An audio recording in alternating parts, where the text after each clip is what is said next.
Welcome to Not So Silent. It is November 16th. It's our 25th show. I am Taylor Duncan. I am your host coming to you from Nashville. I got Sean Phelps will join us here in just a second from Kansas City. Today's show, we got a lot of stuff. We got about a week's worth of stuff to cover with you guys, and nothing's slowing down. There's plenty of stuff to talk about. We're going to talk about basically everything that we're seeing. It's been 2 weeks since the election. How's everyone feeling? I'm sure there's a lot of uneasiness going on. So here's the deal. I don't know if you're like us, but it probably just feels like overload. And something that I want to make really clear to all of our listeners, we are committed to not being part of the 24-hour news cycle. We are also committed to not being crazy right-winged people or left-wing people and throwing a bunch of propaganda at you. I don't know if anyone's been seeing a lot of that kind of stuff. We are committed to being honest, factual, and data-driven. We refuse to retreat into our corners, which I believe the media is making us do, go to either side, and we're not going to overdo it. 1 to 2 times a week. I hope you guys appreciate that, because if any of you are on Twitter or Facebook or Parler or any of those other places, you are just getting inundated with updates and notifications, and it's out of control.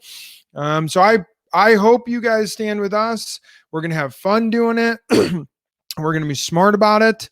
And again, we're going to be data-driven and factual-driven and just honest with our takes. And hopefully you guys enjoy it. All right, so I'm going to bring Sean on. How you doing, Sean? Great. How you doing? I'm good. Well, there's ups and downs. There's a lot going on. We got a lot to discuss. So I wanted to go over and see how you're feeling about things now that it's been 2 weeks. It's been weeks. How do you feel? How are you feeling about different things? So we're going to go through This is our like 4th or 5th mid-election show.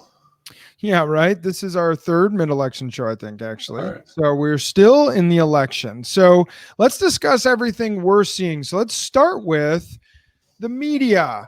So what are you seeing with the media? So right now, these are the things we're seeing. They've called the election, okay, which I guess they think they have the power to do. So they've called the election. They're attacking Trump and his supporters, like Jake Tapper, who said we need to have a list of all the people who have worked for the Trump campaign, and we need to hold them accountable and all their followers. And they're not covering any of the post-election claims of fraud, etc. And when they do, they make it very clear that there is no evidence of any fraud. So that's what's going on in the media right now. How are you feeling about it? Yeah, I actually saw something similar. I saw somebody talking about what is Ivanka going to do now that what are Ivanka and Jared going to do? What schools are they even going to be able to send their kids to? And what kind of jobs are they going to have? And are they even going to live in the same place they used to live? Because they're going to be ostracized from society now. So they need to figure out their new reality. I just thought that was really interesting that they weren't talking about them, nearly the same way as they would talk about Obama's daughters or any other past president's children. So that was interesting. I did hear a fun, I don't know if this is a conspiracy theory or a legit idea. Have you heard the theory that Trump would start a news network? Of course. Yeah. And it's a pretty strong theory that that's something he would do, as he has shown some anger, and so have many, towards Fox News, which tends to be the right-leaning news source, because they called Arizona early, which was really started off the firestorm against Fox News. Then they have continued to double down on that. And the real interesting thing was Rupert Murdoch's wife had come out and said, "We won," on Twitter, which I think was caused an even more significant amount of backlash towards Fox News. And it has given the rise to both Newsmax and OAN. So here's my feeling on the media. I think of do you buy into the Trump's announcements about fake news? What did he rename the mainstream media? The lamestream media. Do you believe that was a advanced PR push for the Trump News Network, or do you think that was part of his political strategy to win? Political strategy to win. And it's worked, and it's worked on me. I'm done. I'm done with the media. I am sick of it. I think if there's one thing, that we need reform to in America, it is we need reform in the media and social media. And we'll get to social media here in just in a minute. That'll be our next topic. But we need reform in the media, significant reform in the media, because it's out of control, and I'm disgusted by it. I am so sad by the fact that people that call themselves journalists aren't even close to reporting facts or investigating both sides or trying to get to the bottom of it. And this is my analogy, and I hope people can follow along. This is why, imagine, for anyone here who's a sports fan, whether you're a basketball fan or a football fan or whatever, so we'll just use those two sports, and you're a fan of one team or the other. And I get that. Both teams can fight against each other, and that's great. And when the game is over, your team either won or lost, and you accept it because you believe that the referees are fair and that they call it the way that the game actually went. But the referees in this analogy are essentially the media, right? They're the ones who are looking at this thing and trying to dig in and find out, was this fair? And I'm not just talking about the election. I'm talking about the presidency and everything. And I think what we have seen, what has been exposed over the last 4 years, well, specifically the last 4 years, I think everyone would say the media has been left-winged forever, but really has gotten far worse and been truly exposed during the Trump administration, is how bad the refs are. And I think everyone would stop watching football or stop watching baseball if the referees were this incredibly one-sided. And that's what's happening. I don't know, like just to talk about what's going on right now. And Fox News is still the most right-winged of all, but they tend to be pretty fair and balanced. And I think that is part of why their play towards after the election to kind of move as much to the middle and play to the Democrats so that they could, but it's hurting them. But what's end up happening is the media is driving people into their corners. And just like if you're watching football and you're a Bears fan versus a Packers fan, which you're a Packer fan, and we watch the games, I leave and the Packers beat the Bears like they do every time, and I leave knowing my team isn't good and they're just not good enough to compete with the Packers. But if I watched and the referees were constantly missing significant easy penalties on the Packers but calling everything on the Bears, I just would stop watching. I'd be so frustrated and so angry. Now that's football. You're just a fan. It doesn't really matter. But this is now the country we live in, and we look to our journalists, we look to the media to tell us what's going on and to investigate. That's their job, to look at the data, to go through the facts, and to actually try to report to us, here's what we're seeing. But they're not doing it. Like right now, if you go to CNN.com, because I typically try to look at Fox News and CNN. If you go to CNN.com, there is nothing, no reporting about the gigantic, Million MAGA march, peaceful protest down in DC this weekend. And there's nothing about all of the Black Lives Matter and Antifa attacks on the peaceful protesters. You have to go search out to find that. And so the problem is, if you're like many people in America and you go to CNN to get your news, you have no idea what BLM just did and Antifa just did. You have to go find it on either Parler, sometimes Fox News, or Breitbart, or all of these crazy, many times they can be seen as crazy right-winged news outlets. But then you see all of a sudden these videos of they were harassing and they threw down a mom with two little children. They threw her down. I mean, this stuff was happening in DC this weekend, but no one saw it, and CNN sure isn't going to cover it. Fox News covered it enough that you knew it actually happened. And Biden actually came out. And of course, he pulled a Trump and said, I denounce violence of all kinds, but he would refuse to name Antifa or Black Lives Matter. Sort of like the Trump thing in Charlottesville that, they're good people on both sides, which was totally taken out of context. I denounce violence, but refuses to anyone who's part of his base to denounce their violence, which the only violence this weekend was primarily was from BLM and Antifa. So again, the media is distorting everything, and they're refusing to talk about the 243 pages of sworn affidavits for voter fraud. They're refusing now to talk about the Dominion system, which PBS 2 months ago reported had glitches and mistakes in it. they're refusing to go over this stuff and treat it like a news story. And instead it's, well, yeah, Trump's crazy, but President Biden, or President-elect Joe Biden. And they refuse to cover it like media is supposed to cover it. And it's getting out of control. And I think it has ruined all their credibility. And what has ended up happening, in my belief, is they are driving people to their corners and they're setting up hatred in this world. They want to talk about unity, then get the media out of this and get the media away from being such partisan hacks who are just work for the Democrats or the Republicans, and instead actually have media who are trying to just show us what's actually happening in the world. That's my take on the media. Any thoughts on that? No. Wow, you're a big help today. Thank you. All right, so what about social media? I don't know if you've seen this. Parler has become the #1 app 2 weeks running now in the App Store, and they're growing leaps and bounds. They've well past doubled their amount of users. It was, as a few days ago, now over 7 million users. My guess is up to 10 million users really quickly since the election. And it has been just a firestorm based on social media censorship. Have you joined Parler? I'm not on there yet, but I've definitely started to see and hear more of the noise they're making. So for everyone who wants to come find us, please come find us on Parler at Not So Silent Pod. What's it like?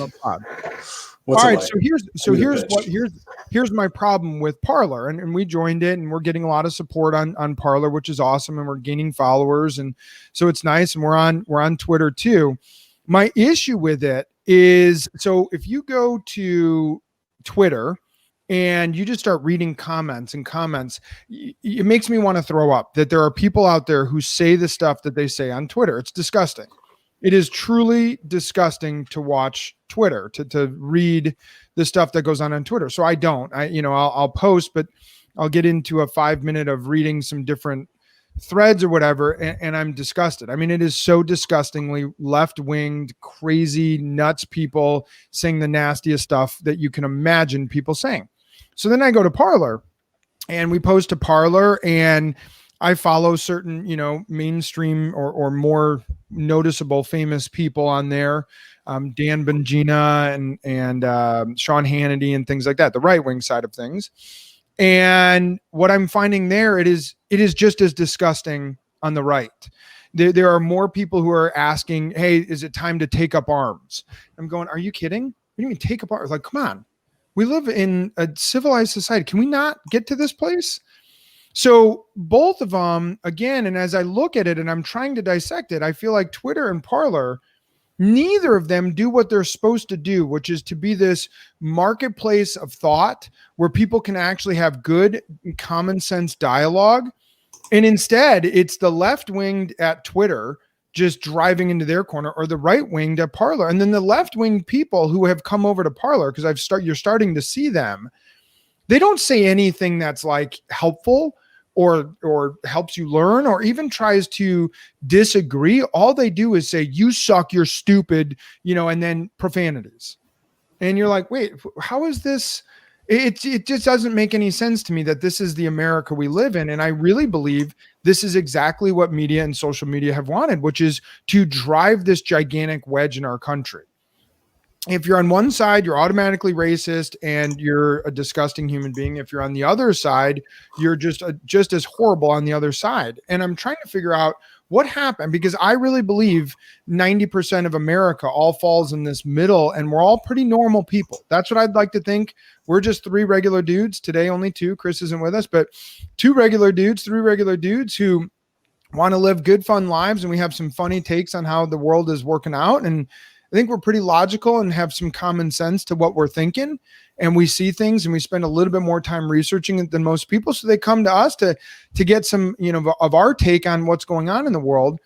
And I like Parler to some extent, and I can see the value in Twitter to some extent. Parler has become this just wave of right wingers, and Twitter is just the wave of the left wingers, and neither of them are creating any dialogue or improving our world at all. And the censorship on Twitter is ridiculous. So I do recommend coming and following us on Parler and Twitter, so you can get our takes on things and you can easily access our videos and things like that. But man, watch what you say out there. something just kind of interesting I found out about Parler and the background research that I did is the Mercers are involved, or I guess Rebecca Mercer is one of the key funders. Are you familiar with the Mercers? Are they the St. Louis family? No. So Robert Mercer is, I guess, Rebecca's father, was a co-founder for Renaissance Renaissance Technologies. It's basically the original quant fund. There's a really good book about it called The Man Who Solved the Market. Jim Simmons and Ron Mercer were partners that created quant investing and both became billionaires. They were the original quants. So for those of you that don't know what a quant is out there listening, they're like math geniuses that invest and do rapid, what's the super fast trading called? I don't know. Super fast trading. Super fast trading, and they're just automatically buying and selling tons of investments, and they're both billionaires, and they got into a big fight. So if you read The Man Who Solved the Market at the end, Mercer became very, very right wing, and supposedly his daughter was the person who convinced Trump to hire Steve Bannon and Kellyanne Conway, and so many people, both on the left and right, kind of give her credit for Trump getting elected. And they're very libertarian and conservative and believe in, just small government and people having individual rights. And so they've backed a lot of, they put $23 million into Cruz and Trump's campaigns in 2016. But again, Parler, which I'm not like for or against her or Parler or anything. It's just, it's interesting when you just look into things and you find out that, there's the George Soros on the left and there's the George Soros on the right, and how much of a big deal, that has.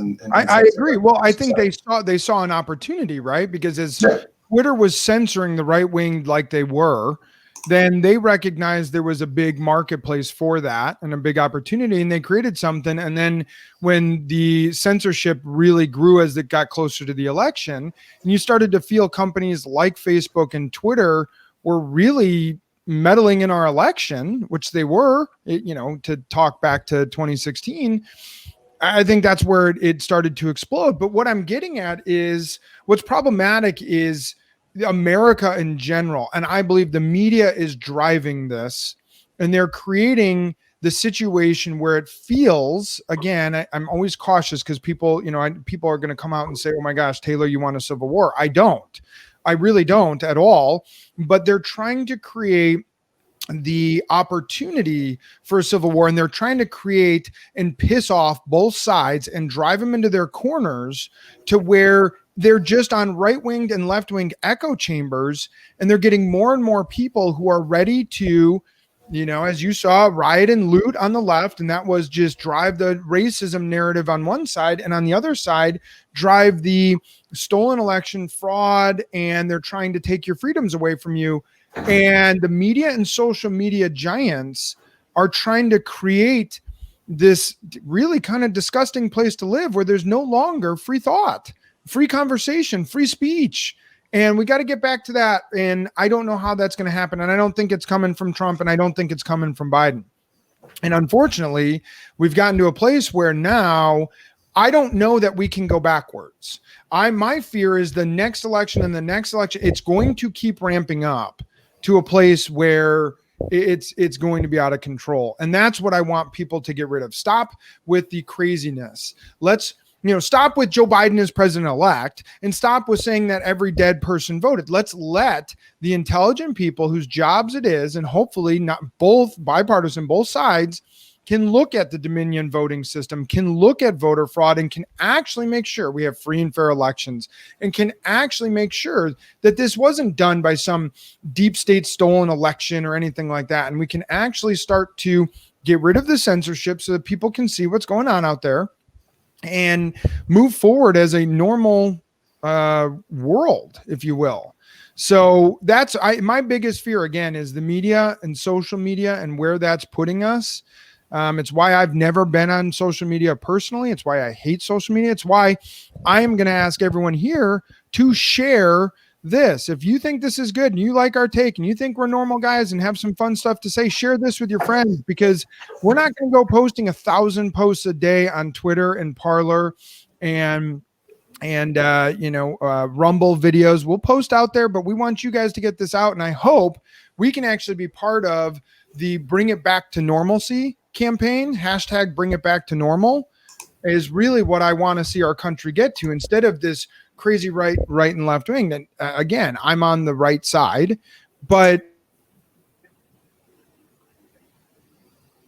I'd like to know about this, instead of having crazy conspiracy theories or people who actually are trying to steal an election or whatever. And I want the courts and I want the intelligent IT professionals to actually look at, did something really happen? So those are my takes on it. Let's move on. So we got the Biden campaign. The Biden campaign is asking for nationwide mandates of masks, potential for 4 to 6 weeks lockdowns. They have said they'll have a moratorium on all deportations for 100 days, including rapists, murderers, and so on. And they have named their chief of staff, and he was famous for working for Obama. And he came out and said the Obama campaign screwed up H1N1. He was part of it, and they got out of that with pure luck. So what say you on what's going on in the Biden camp, Sean? Man, I just don't, I'm actually kind of over the whole thing. I'm really focused on what's going to happen in the Georgia Senate race in January in the special election. And I want a split government. And I've accepted the fact that Biden's probably going to win despite the challenges Trump's making. I do hope that Trump pursues those challenges, and we have free and fair elections. And that's it. But I'm not really okay. So how about this? Let me pile on this. The New York Post is reporting. I don't know if you've heard about the Biden Cancer Initiative. So Biden 3 years ago founded a cancer initiative, and this was just reported, I believe, yesterday by the New York Post. Over 2 years, 2017, 2018, brought in $5 worth of donations for their nonprofit, and put exactly in those 2 years, according to IRS filings, exactly $0 into grants for research. But they spent over $3 million on salaries. And in the second year, they spent $750,000 on conferences. The CEO of it and 2 board members or high-level workers over there were making hundreds of thousands of dollars. One of them made $225,000 the first year, $450,000 the second year. And both of them worked for the Obama administration in their healthcare situation.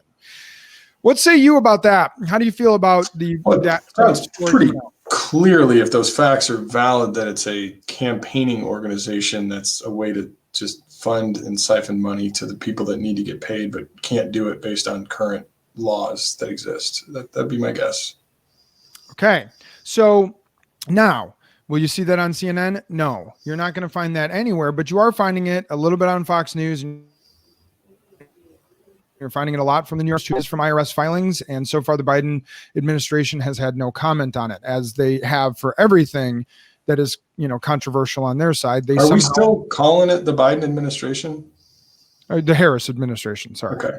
The Harris administration. Well, yeah. So the Trump campaign, or the Trump camp, is not conceding. They are continually saying there's been widespread fraud. They're doubling and tripling down on that. He has come out and said he won't lock down, but he himself is starting to say things that, if you read between the lines, shows he's not as confident about becoming reelected. So here's my question. Will he run again in 2020? Oof. I mean, as of today, I think he will say yes. Do I think he will? No. Okay. I think he will, and I think he will win. So I actually am really buying into this idea that he's going to start a major news network, and that some of his bashing the news was, yes, an attempt at political gain, but also a backup plan. It's kind of a genius move to play 2 strategies at the same time, right? If this serves 2 purposes: of it gets my news network a lot of attention off the ground, And it'll actually be a lot of bad attention, which is exactly what he wants. Because he's like, of course, the lame news media is going to tell you that my network's not good because they're lame, and that's what they do. And they're lying to you. So I think it's going to create, he's going to go into the propaganda business, probably be very successful at it. And I think his kids will follow him into that. Some of them will probably remain in politics. My guess is in some sort of House or Senate seats or governorships. And they'll start there and they'll see how things go. And maybe if the tide goes right, at some point, one of his kids will run for president. But I think he'll focus on the network. I think he'll talk the first year or two of the network that this is all gearing up for him to go after it in 4 years. But at the end of the day, Biden might not make it through the first 4 years. Trump's going to be quite a bit older in 4 years. Is he going to last another 4 years to get elected and then 4 years in that seat? I don't think so. I think he'll bow out by the time it's 2024 rolls around. Okay. So how do you feel? So Georgia has become the epicenter of our democracy, which is surprising. And I believe this will be the most important single Senate races in our lifetime so far by a landslide. What do you think is going to happen there? I really think it's going to be red, like hard red. You think both seats will turn red? Yeah. How do you avoid getting into the same situation we got into with this election, where regardless of if there was fraud or not, and I don't know if there was or wasn't, but it certainly smells like something was up. Something wasn't right. This was not normal. I think we all know that. Whether or not there's good reason behind it, I have yet to really hear it, but it's pretty shocking how somehow you go to bed 2 a.m, you wake up, a bunch of states are flipping. There's hundreds of thousands of votes going just one way. There's a lot of fishiness going on. Maybe it worked itself out and it was mail-in ballots. Who knows what it was? And I really hope there are people smarter and more in the know whose full-time job it is to go find out, make sure that it doesn't happen again. But how do you make sure that this mail-in ballot, messy election situation doesn't happen in another 2 months? I think that the amount of pressure is tremendous. And I think everyone in the state of Georgia is going to know that all eyes are on it. All the election officers and election officials are going to be very careful to do it by the book. And I think that there will be so much attention on it that it will be hard for anything to be odd, right? Everyone that cares is looking at that going, whoa, how many registered voters? And people know what kind of news caught on after this one, right? They know the whole Wisconsin claim of more votes than registered voters. Like, ooh, we should look for that. Like, is there any areas where more votes got turned in? And you already have votes from each of these counties from this election, right? So that's going to be something everybody's going to be looking at going, wait a minute, in this county over here, 3,000 people voted for Biden, 4,000 people voted for Trump, and now you're trying to tell me 12,000 votes came in for a Democratic senator? That doesn't make any sense. That's more people than even voted for the president. I think there's going to be enough recent numbers from the November election to compare that you'll be able to find anything nefarious pretty easily. Okay. I hope so, because like you said, a divided government might be the best thing for our world right now. I think that's exactly what we need. All right, so let's move into COVID. We got some good new COVID updates, which I don't even think we have. Oh, we do have a banner for COVID. So we have a COVID update. It is spiking like crazy in many states, hitting close to home for a lot of people. I know quite a few people who either are having scares with COVID or have had it, but not near me, but up in Chicago. Lori Beetlejuice Lightfoot, which is the mayor of Chicago, she's a mess. She came out and told us we need to cancel Thanksgiving. However, 4 days prior, she was at a Biden celebration rally, and she claimed it was okay because they had masks, but for some reason, we're not allowed to celebrate Thanksgiving. Gavin Newsom also in hot water, as he has kept the state of California basically locked down for the last 6 years, and he decided he would, go against what he has told everyone else to do, and he celebrated a birthday party at the famed restaurant, the French Laundry. Cuomo says don't take the Trump vaccine. even though Moderna came out with one. It just launched, or just the news landed today. Again, surprising, 2 weeks after the election. All the vaccine numbers are coming out, 94.5% efficacy. And as you know, Pfizer's 90% one came out like 3 days after Biden was, by the media, claimed to be the president. So Operation Warp Speed seemed to work and get a vaccine here quickly. And now what you're hearing from people like Fauci and so on is, oh, just because we have a vaccine doesn't mean it's going to go away, doesn't mean we're done. What is going on with these people? Can you give me any libertarian take on this COVID and how the left seems to continually be pushing shutdown, lockdown? Even if you've had it, don't think you're immune. If you get the vaccine, you still need to be super careful. Don't go out. Shutdowns in Chicago, everything else. What say you? I think they need to be very cautious about how they handle the situation with the shutdowns. And that I'm not going to say that shutdowns are never necessary or never important to do, but you need a backup plan for the businesses and people affected by it. I think they have a backup plan. It's called socialism. But they don't. If you look at a place like Illinois, when they say we're going to close all the bars down, and the bar owners go, okay, so what do we do? They're like, oh, we don't really have a plan for you. We're sorry about that. Pritzker thought it'd be politically good to just close everything down. And so we're just going to show you that we're ruling with an iron fist here and just we're in charge and we're shutting it all down. And they go, okay, great. So what would you like us to do? Like, do we lay off our employees? Do we pay them? And they go, oh, we don't really have a plan there. They have none. So that's the part I think they got to be really careful of, because you're going to wind up alienating some people.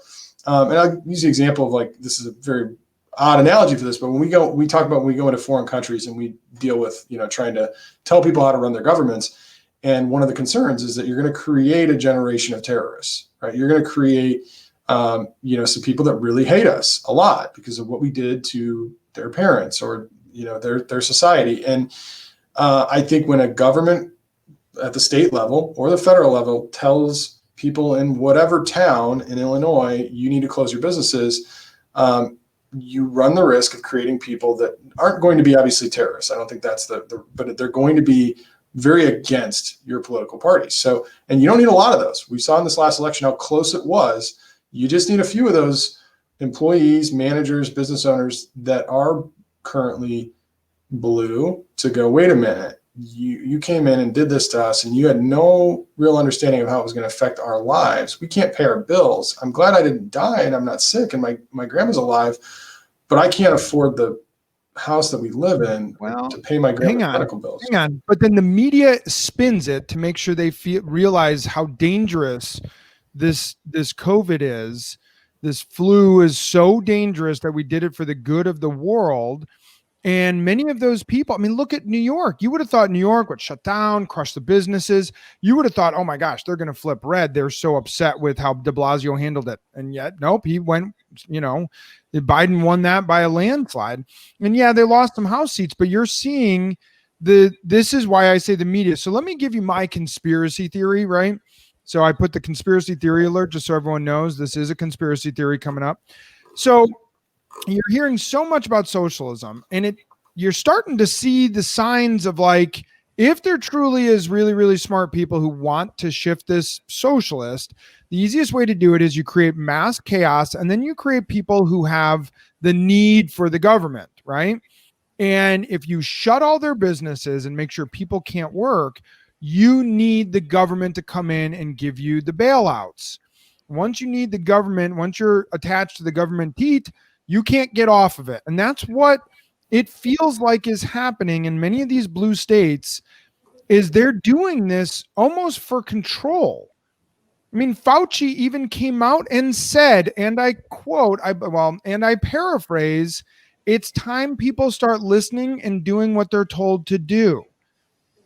I mean, doesn't it feel like this is the rise of socialism? The more that they can shut everything down and put more and more people in a position where they need the government to give them their bailout, their help, the more that people don't have a choice. They need socialized medicine. They need all of the socialized systems to survive, because COVID made them shut it down again and shut it down again. And yes, there will be people who revolt, But there's a lot of people who listen because, by the way, there were businesses in my hometown that revolted and they left their restaurants open. And guess what happened? They just got fined every single day they were open, and they finally had to shut because they couldn't take the fines anymore. So it's now you're right. That can create one side, which you called, the terrorist or the anger, but then it creates the other side, which is then I need the bailout. If you're going to shut me down, give me a bailout. And so then they get the bailout, and now they're so indebted, they don't have a choice. But now we all work for the government, right? This just feels like government overreach, a significant government overreach. And the shutdowns, did they work? We shut the whole world down. We're all getting it again. It didn't work. It postponed it. That's all we did was postpone this. Like, we've got to be smarter than this. So I think this is crazy. I think the lockdowns are nuts. I think we have some facts that show it didn't work. We're back in as bad or worse of a place in terms of cases than we used to be. And yet we're shutting everything back down and told not to go to Thanksgiving. Really? The last major holiday, family holiday we had was Easter, and I spent it on Zoom. I'm not spending Thanksgiving on Zoom. I can promise you that. I think that's crazy. So I think it's nuts. Something bogus is going on. Read his tweets. He had 4 tests done by the same people, same kit, same everything. 2 were positive, 2 were negative. He said something's going on, something's not right. He said most people don't have the resources I do to be able to just have 4 tests just administered, but he did. And Elon Musk, who I think is a pretty smart guy, he's saying something's going on. I'm again, I don't want to get all Alex Jones here, but something again. It's not passing the smell test. I don't understand this whole shut the whole world down again. So, I'm waiting for these athletes. Think of how many athletes have gotten COVID, athletes and coaches across all the colleges and NFL, MLB, basketball, you name it. Have you heard of one having any significant disease yet? I haven't. Graham Mertz came out and talked about it. If we're going to move now kind of into sports, let's kind of do a sports COVID update and get into some non-conspiracy theory and some fun here. Graham Mertz, quarterback of the Wisconsin, he had COVID. And he talked about it. He said, I was sick for 4 or 5 days. The first couple of days weren't fun, but I'm fine. I'm healthy now. Now, granted, he's a healthy 19-year-old kid, but we've had now, it has to be in the hundreds or even thousands of athletes who have gotten this. I haven't heard of one with significant disease. Jack Nicklaus got it. His wife got it. They're fine. I mean, Jim Boeheim just got it. He's the head coach of Syracuse, and he's a much older guy. I certainly hope our prayers are with him. I hope he's fine. But again, I don't know. Justin Turner, that was the big story. The Dodgers guy got it on the day of the game 6 when they won the series. Yeah, he got it. And it was this big story. Haven't heard of him getting all that sick. Nick Saban was tested positive, but didn't have it.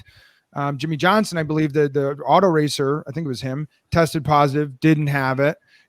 I'm not so sure. I think this is kind of a mess. And as far as the sports in the Big Ten and the Pac-12, I think the worst decision they made was not playing. In fact, I think playing is what has allowed some of these kids to find out they had it and isolate quickly and get good medical care. And by and large, they're not spreading it across teams. They're allowed to practice, which is really when the spread is happening on their team. It's not happening for the opposing team. Yeah, Aaron Rodgers talked about this on the Pat McAfee show, which if you don't watch, you should check out, especially when he's on Tuesdays. And he talked about they played entire games with guys that then tested positive like that day or the day later. And yet everyone else will get tested, like Roethlisberger, who played an entire game with teammates who tested positive and then tests negative 5 days in a row and is able to play in the next game and didn't get it. So, and Rodgers was a little bit critical of the hypocrisy in the NFL of certain things. Like you can't dab up a guy after a game when you just were like sweating on each other for 2 hours, 3 hours. And it's like, wait, so I can't give him a high five after he body slammed me like in sweat on my face like 3 times. but I can't, fist bump at the end of the game. That's a little weird. But it's not spreading as fast as you would think it would amongst them. It's really interesting. I'm really honestly just very curious and actually interesting time to live through and be able to see, especially, assuming I don't get COVID and die in the next 5, 10, 15 years, to be able to look back at this at some point and go, what the hell happened? Like, how did this all go down? And we're going to find out that it spreads in bathrooms. If you pee and then you smell somebody's pee within 30 minutes, you automatically get it 100% guaranteed.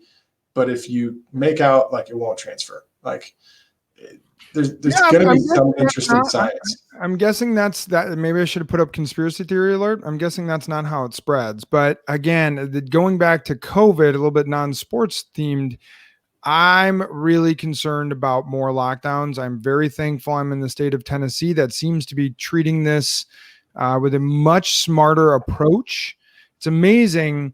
You start to see it feels like the more conservative side of the aisle tends to treat this with a lot more logic and reasoning and facts. And yet they're the ones who are told that we don't follow the science. It seems crazy to me. This may be a sports news or COVID related. I think they should have some fun with this. It's a very rare opportunity that you have once in a century to be able to play in empty stadiums. I know they've tried to put cardboard cutouts and stuff, but can't we do something else more interesting? Could you play an NFL game at a local high school stadium? Could we play one on an aircraft carrier or, just anywhere? I think it'd be kind of fun. Ooh. See some games like in the middle of Grant Park in Chicago, or at the Plaza. Yeah, pick me up game. Pick me up game style, where you would see the average family playing their Turkey Bowl game on Thanksgiving. Let's just throw some NFL games there because you can't have fans. Now I get that the stadiums probably have good infrastructure for media camera coverage and stuff of the games, but I don't know, just figure it out. I'd like to watch some NFL games in interesting places. I can get around that, over at Granny White Park around me here, or Grant Park back in Chicago, or the Plaza in Kansas City. I think that would be, or right underneath the arch in St. Louis. Clearly, you need 100 yards of flat grass to do this, but yeah, I mean, part of the problem is you'd have 3 guys blow out their knees because they're playing where the kids played the day before, and so it probably doesn't work. But I like the idea. Good thought. All right, so other parts of the sports section. Drew Brees has a collapsed lung and multiple rib fractures. Is this the end of Drew Brees? Yeah, he's done. Yeah, it's too bad. What an awesome career, and I think being almost 42 years old, you get internal organ injuries. I think it's time that you just go, hey, I'm good. Yeah, he's 2 months to the day basically of turning 42. I maybe he'll come back and play some more this season, but I don't think he's playing after this year. All right, so in the NFL, the Steelers continue to stay undefeated. The Chiefs are awesome. So you have the Chiefs and Steelers, I think, are the clear 1 and 2 in the NFL, and I think it's a pretty big drop off to number 3. Who do you think is the 3rd best team in the NFL right now, if you're going to do a power ranking? I mean, every team has holes, right? So I really like the Seahawks offense. I really like the Colts defense. But I mean, you got to go. I think it's the Steelers and Chiefs Super Bowl to win. Whoever wins that AFC Championship game has it to win. But I'll take the Packers. I will take the Packers to beat anybody any given Sunday. They said they're one game away from the Super Bowl last year. I have a feeling 90% of the listeners are going to turn this off and go, really? You're such a homer, dude. Come on. It's the Buccaneers. It's not close. The Bucs crushed the Packers, and they're a better team right now. So I'm not saying the Packers can't beat the Bucs, but I think the Bucs are the clear number 3, although I think it's a pretty big drop from the Steelers and the Chiefs. So, all right, the NBA is going to start on December 22nd. Do you care? And before we move on from the Steelers real quick, let's just keep in mind the Steelers NFC conference that their AFC conference plays this year is the NFC East. The NFC Beast. So that's 4 extra bye weeks that you get. They also have beaten the Bengals. They've beaten the Broncos. the Browns. All right. Close game against the Ravens that they pulled out the win. Close game against the Titans, they pulled out the win. But I don't think the Steelers are unbeatable. You're calling them frauds, huh? It's like voting Well, frauds. we'll see. I mean, they do have the Jags, the Redskins. I mean, the Washington football team, and the Bengals coming up over the next 5 weeks. So nice. They'll get tested against the Ravens, Bills, and Colts. So they'll probably lose one or two of those games. And you probably want to lose a game or two going into the playoffs. I mean, no team's obviously been undefeated all the way through. Even the Patriots lost that Super Bowl to the Giants. So I don't think the Steelers are unbeatable by any stretch. I mean, they barely beat the Cowboys by 5, and the Cowboys didn't have Dak at that point, and they look pretty bad. So we'll see. All right. So the NBA starts on December 22nd. Do you care? I'm surprised they didn't start Christmas Day. That's always a big day for them. Why not just start then? I found it stupid. I don't understand it. That really is day one, and this is sort of like we got to work the kinks out and make sure people know that we start on Christmas. Yeah, that's my best guess. So it doesn't make a lot of sense to me. Here's the bottom line: if they go woke again, I'm done. I'm not turning a game on. If they don't, I'll go back. I'll start watching them again. But if they go all woke and you got Black Lives Matter on jerseys and on the court and stuff, I'm done. I'm out. I'm just not doing it. And I hope they got that. And I hope, you wanted to have your weird season in a bubble and you're going to do it because you don't care about the fans that year. Fine. You come back December 22nd and you start posting BLM, which I think has been pretty proven is not exactly just about Black people. It's clearly not. Then I'm out. I'm done. So, that's where I stand on it. And I think they're going to get crushed if they come back really woke. I think they need to go in the total opposite direction, and be smart about this, but we'll see. Well, the NBA news of the day, Chris Paul going to the Suns. I saw that Chris Paul is on the Suns as of today, which is crazy. And they're talking about James Harden to the Nets. So that I think is the move to make if you're Harden, if you can make it happen. I mean, that's where you want to be. Harden, Durant, and Kyrie, I think it's pretty clear they would be the odds-on favorites. But all right, so let's get to Gambler's Corner. We haven't been able to give the update. Sean, why don't you tell us what happened last week? Not this past weekend, but the weekend before, Sean, because you are now the leader of the Gambler Corner. Won $5,000 on DraftKings, so I got second in a pretty big contest and did very well. Thank you for the Ben Roethlisberger and the Steelers that I just knocked for scoring against the Cowboys, because that made my weekend. So it was a pretty good lineup I picked. Finished second in a pretty big contest and won 5 Gs. Yeah, so Sean, you can be our daily fantasy daily fantasy guru. This section is sponsored by DraftKings, and the only reason why I give them sponsorship is I have a lot of DraftKings stock, and I would like to see that grow. So let's have one little Gambler's Corner for tonight. Tonight is Bears Vikings, and you can either buy the Vikings -3 or Bears +3.5. What do you want? Vikings -3. Yeah. You're going to take Vikings -3. I'll take the Bears and I'll take the points. I'll take the 3.5 points. So I'm going to take the Bears +3.5. You're taking the Vikings -3. All right. I think the Bears got it in them tonight. I think they're going to be – the last time they were on Monday night, they laid an egg, and they'll probably do it again, but I'm going to bet on my team. Yeah, so the Bears might be the worst previously 5-1 team in NFL history. They're certainly they're trying to get the worst offense of all time. They're gunning for that.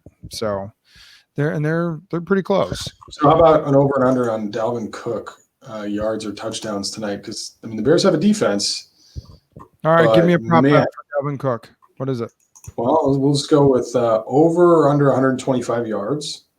Total yards or rushing? Oh, well, since you asked, we'll say total. Over.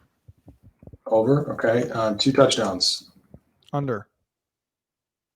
All right. I'm going to take the over on both. I think he keeps it going. The guy is unbelievably on fire right now. And when an athlete gets in the zone, I don't think any defense can stop him. Yeah, he's pretty awesome, but I do think the Bears are going to at least if I'm the Bears, my whole defensive scheme is around Dalvin Cook. It's not around Kirk Cousins. I can promise you that. All right, let's get into some serious or satire. Sean, I got some serious or satire headlines. You get to decide which one is it, serious or satire. Serious. Many of you guys have probably know Colin Kaepernick started writing some essays. He's getting paid to do it. So his most recent essay, Colin Kaepernick calls to abolish white people to vote. Oh gosh, that's gotta be serious. It's satire. Okay. I thought it might have.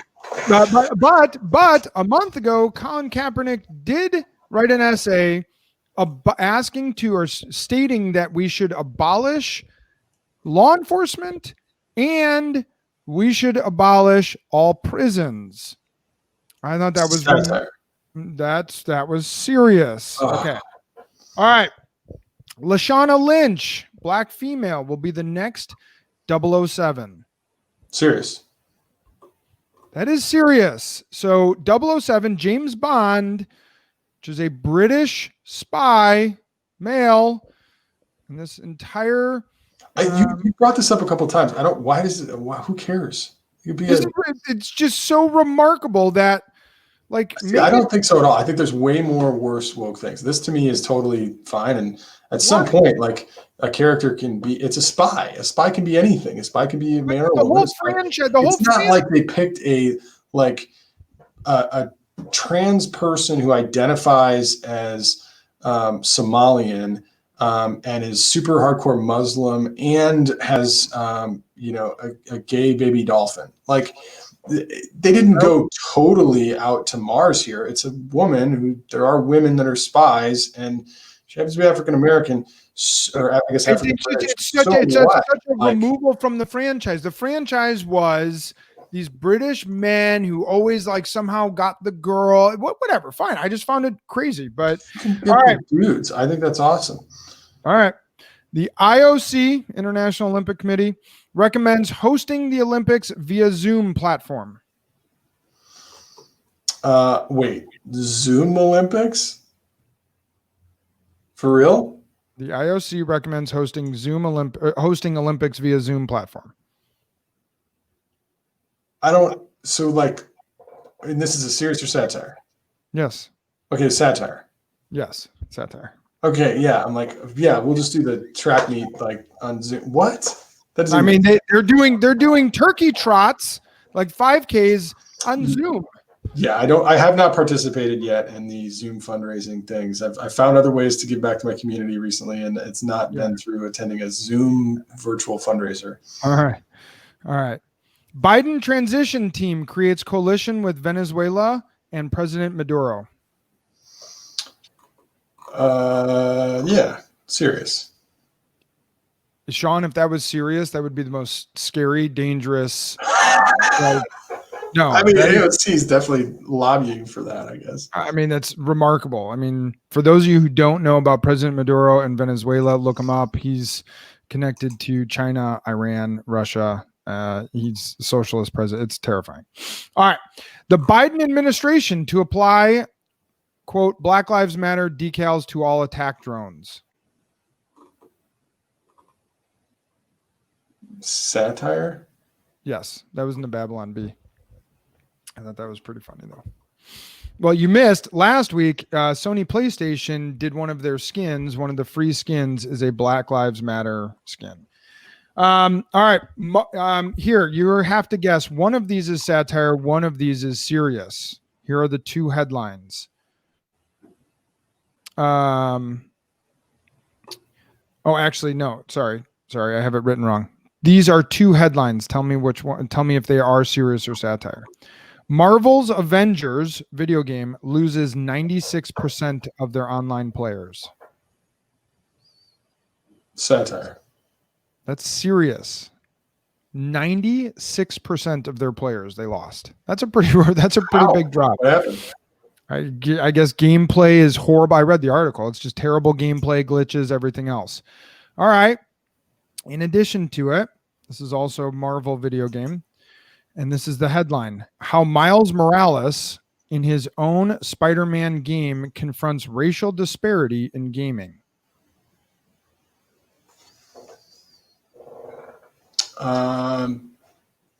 Say that one more time. How Miles Morales, that's the Spider-Man. guy in the new Spider-Man, the Okay. cartoon, in his own Spider-Man game, confronts racial disparity in gaming. Serious. Yeah, that's straight. I mean, CNN.com, man. Somehow they can find a way to write about an article about Spider-Man confronting racial disparity in gaming. It's just remarkable. All right, last one. Colorado passes resolution to award electoral votes to whoever wins the popular vote nationally. Yeah, serious. Yeah. And that is terrifying. Prop 113, you guys should look it up. Prop 113, Colorado passed it. Many other states have passed it, which is basically going to destroy the Electoral College if enough states join in. So Colorado just recently passed it in November. So it's terrifying. All right. So that is it for Serious or Satire. I got you on a couple of them. Those are made up headlines from me, not even the Babylon Bee. All right. So last but not least, we will do our top five best holiday traditions. So many governments are telling us to close Thanksgiving. We're going to close Thanksgiving, and we need to come up with our 5 best. Chris and I, if you guys remember, did our 5 worst, mostly centering around Valentine's Day and turkey or the food at Thanksgiving. But today we're going to have a little bit more fun. We're getting close to Thanksgiving. This is probably our second to last show before the Thanksgiving holiday. Many of you guys are looking at your Thanksgiving plans and trying to figure out if you're going to have your mom in bubble wrap or if you're going to do it over Zoom. So as many government officials tell us to close Thanksgiving, here's our list of the top 5 holiday traditions. And some of these are just your own family traditions that we have, or I have, or Sean has. So your 5 favorite holiday traditions.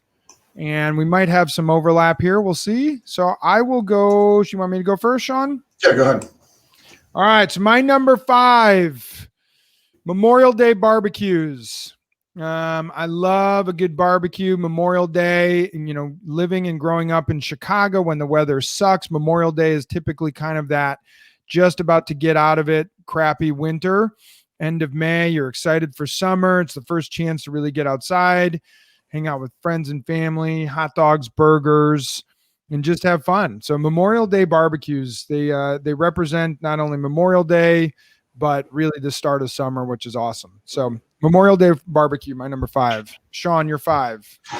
All right, my number 5 is going to be a Christmas dish called Coogan. I don't know how to spell it. I just know how to say it. My aunt makes them every year and hands them out, and we're all excited when we get one. And when you become an adult, it's like your family then gets one, and you don't have to just share it with your parents anymore. So it's like sort of like a cinnamon roll that's like in one big circle and one piece, and I could eat it every day. But I hope the people listening are going and starting to think of like, oh, that dish that my aunt makes or my mom makes or whatever, because that is the fun parts, these traditions that you create or whatever.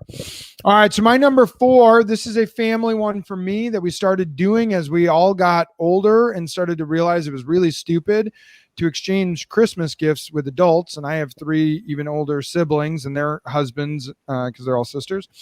So we do a adult only grab bag. So just with all the adults, my siblings, my mom, my wife and so on. And it is a grab bag, primarily a prank grab bag. So it's a bunch of funny stuff. We have hilarious pictures, something that I recommend doing. It's one of my favorite things all year. We are looking and searching the internet for some of the weirdest, funniest stuff to deliver. It was meant to kind of be a white elephant, kind of turned into a prank grab bag. And we have some hilarious pictures like, that Borat. You remember Borat wore that swimsuit that was like only covered like the nipples and. Oh, yeah. Yeah. And so that was another movie. Have you seen it? I have not seen the new one. So our prank grab bag is one of my favorite things that we do every single year. We have some really obscure stuff comes out too. Pretty hilarious stuff. So we actually had one of my favorite was we found it was a calendar, a 12-month calendar. And the picture on each month was of a dog pooping, a different dog pooping. It was pretty hilarious. All right, Sean, you're number 4. Holiday movies, Elf, Home Alone for the Christmas holiday season. I don't ever rewatch any movies except for holiday movies. We'll rewatch some of those. You can even throw in Independence Day on the 4th of July. That's a classic. I like rewatching those kind of movies. I never rewatch any other movie. All right, give it to me right now. Number 1 favorite Christmas movie. Home Alone or Elf. Those are tied. Both number 1.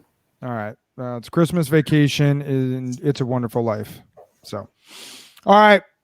So is it my number 3? My number 3, midnight church service for Christmas or Christmas Eve service. But I used to love it as a kid, the 11 o'clock one. I'm not Catholic, so it's not mass, but same idea, midnight mass, midnight church service, going home with my parents at, 11 o'clock or whatever when you were a kid was awesome. So midnight service on Christmas is great.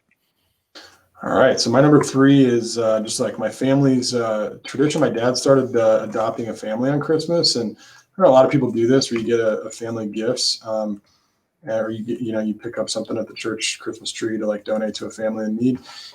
He would actually take us to their house on Christmas Day, and we'd meet them and hang out together and share an hour together on Christmas, or the day before, the day after, depending on their schedule. But I got to see some pretty eye-opening lives and family situations that were, and we were not a very wealthy family growing up. So that was a cool opportunity and stuck with me. I still remember a lot of the families I met. All right. That's a great one. Love it. All right. So my number two, football on Thanksgiving. Love it. There used to be 2 games when we were kids. It was always the Lions, always the Cowboys. And now with Thursday Night Football, they have 3 games on Thanksgiving. Even though I don't pay a lot of attention to it, there's something about just watching, the NFL games on Thanksgiving that I love. Madden turkey legs. Yeah, my sister has tried every year to kill that tradition, and all of the husbands fight back. So, football on Thanksgiving is my number 2. All right, Sean, what's your number 1? Sorry. You're number 2. Yeah, I mean, number 2 and number 1 were really close tie for me. I saved number 1 because it's kind of fun, but number 2 is my son's hot chocolate stand. Every year on the Saturday before Christmas, we go to the local toy store, set up a hot chocolate stand, and raise money for the Children's Hospital. So that's my way of teaching my kids to give back during the holiday season, and it's been a lot of fun for the whole family, and he's done really, really well. He's raised like $5,000 in the last few years for the Children's Hospital. So we do charity too. We give 50 Christmas boxes that we pack for, underprivileged kids. Don't try to make me feel bad. Just because my list is all fun stuff. I got a really fun, crazy one for number 1, just because it's the most ridiculous thing that we do in the holidays. All right. So you know what? Actually, I have my favorite one. So my number 1, I had forgotten it on my list. It's now my number 1. It is a family tradition that dates back to when I think I was 6 years old. We call it December 14th, which is just a date, but that's our family. It was a date my dad picked because we didn't have a lot of money and we had a lot of friends who would travel internationally. And so he said he's going to take us on an international trip, and the tradition stuck. So we've been doing it every single year for 36 years now. We try to do like a international immersion day where we do belly dancing and Mediterranean restaurant or something like that. We had a bagpiper over at our house who taught us how to play bagpipe. And then we went to a local Scottish pub. We do things like that. It's December 14th. I know it's just a date. We should probably come up with like the Duncan December holiday or something like that. So Sean, what's your number 1? My number 1 is actually my cousin's family, the Rose family. They have something called the Rose Relays every Thanksgiving. And it involves, there's a draft, you pick teams, you need a very large cul-de-sac, a keg of beer, and to take off most of your clothes. Keep in mind, it's very cold. There's usually snow and ice on the ground. It's in Northern Illinois. So if you've ever seen a bunch of half-naked people chugging beer and sprinting around a cul-de-sac in a relay race around midnight after Thanksgiving, it's probably my family. So, you're Irish Catholic if. Exactly. So some things that didn't make the list, probably should have. Fireworks on the 4th. Pretty awesome. Trick-or-treating on Halloween, also pretty awesome. Anything from your list that didn't get on? I'm a big fan of a lot of the holiday food. I'm a large guy, so I could put back quite a bit of green bean casserole on Thanksgiving. I already told you about my Christmas sweets. I don't mind Christmas cookies or cooking Christmas cookies at my grandma's house. I did that as a kid a lot. So I have several holiday treats that I enjoy. All right. Well, on that note, I will take it away. If you've listened this far, please follow us on Twitter at Not So Silent Pod, on Parler at Not So Silent Pod, on Facebook, facebook.com/Not So Silent Pod, and please comment to us. But most of all, go to www.notsosilent.com and enter your email to jump on our newsletter that we start posting some stuff to, and so on. And give us any kind of comments, feedback, especially the really nasty stuff that you don't like about us, because we won't care. All right. Goodbye.